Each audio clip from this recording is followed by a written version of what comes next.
So we're at talk number two in this season of Lent. But actually, before I go into the things I talked about last time to do with periods of 40, Peter, who sat with me again this time, the producer of all this stuff, who edits it and is the whiz kid behind making sure that we get it right as best we can, he's always the sort of person who asks a profound question or makes a significant comment that is completely different to what you might expect. But in this case, it's just a simple question. So what's the simple question you asked me afterwards last time, Peter? What is Lent? What is Lent? So it could be, I'm assuming too much here. Lent is a period of preparation. It's a period of sacrifice to a certain extent, of maybe fasting, maybe thinking about where we're getting some things wrong, of just using it as a season of contemplation. And it echoes a little bit the time that Jesus spent in the wilderness in Luke chapter 4, verses 1 to 11, when he was tempted by the devil, and we'll come back to this later, and it's sort of saying, well, there are wilderness times, there are difficult times when we can be under pressure, but in amongst this, why don't we take some time to sit back and think about where we are with life and that journey that we're on. So that's the period of Lent. Anything else you want to add into that before I go into what I just wanted to share today? From what you've said, I see it as the Easter part is the ultimate sacrifice, and the Lent part is our own personal version of sacrifice. Or we're not. It's certainly part of it. It's part of it.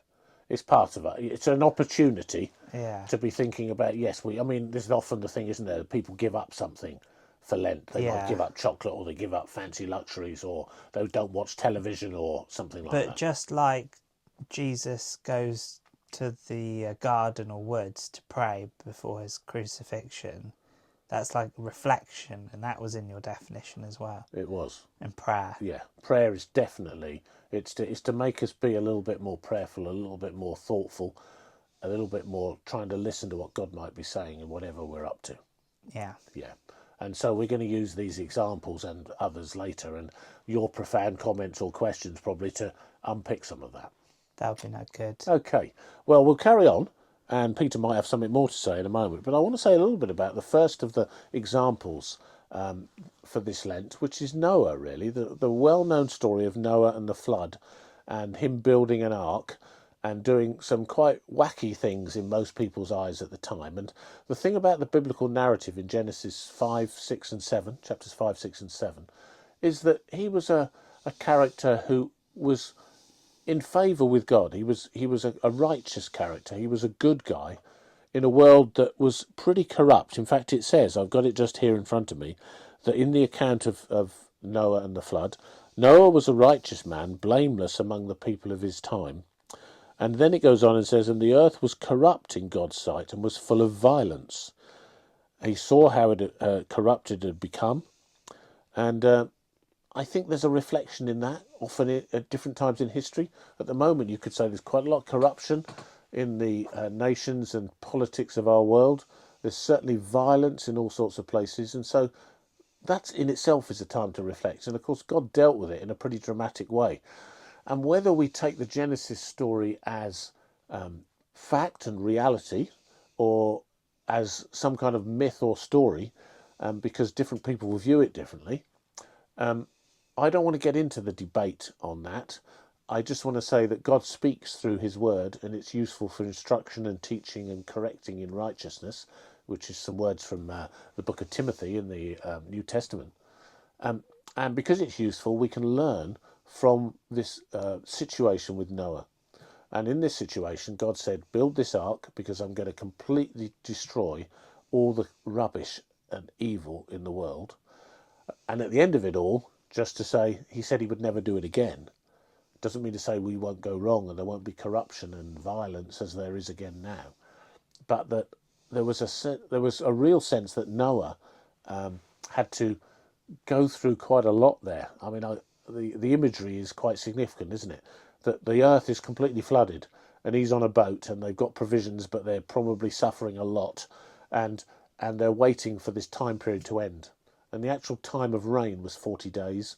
And then he kept testing whether he could actually go out from this boat, and when they would land and what the situation was when it stopped raining, which was actually put down as another 150 days and so on. So this was a real time of wilderness. They must have done a lot of thinking. There wasn't a lot to do on this boat. There were a lot of animals and a lot of people, but that was it really. So I think it's just echoing the fact that in amongst, righteousness plays out and wins, and we are called to be as righteous as we can, albeit we won't be perfect. That's why Jesus had to die, and that's what the Easter story is at the end of Lent.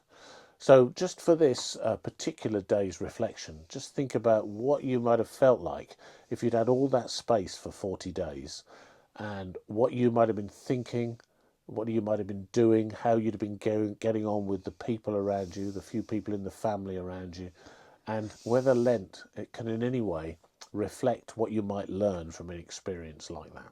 Go on. Shall I say stuff now? You can do if you want. Let's have a think.